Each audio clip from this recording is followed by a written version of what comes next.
പഴങ്കഞ്ഞി, ഇഞ്ചി, കൊച്ചുള്ളി, മാങ്ങ അച്ചാർ, പപ്പടം, രസം, മീൻ വറുത്തത്, നല്ല കട്ട തൈര്, മീൻ കറി, അടിപൊളി ചക്കക്കറി, മുളക് വറുത്തത്, മുളക് കൊണ്ടാട്ടം, കാന്താരി മുളക്, ചക്ക വെച്ച് കട്ട തൈര് വെച്ച് വീട്ടിന് കുറച്ച് വെച്ചിട്ട് ഇഞ്ചി വെച്ച്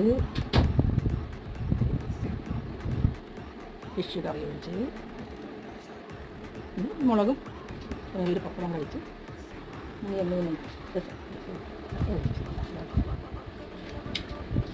മാങ്ങാച്ചാറും മുളകും മീൻ വറുത്തതും എല്ലാം കൂടി കഴിക്കണം.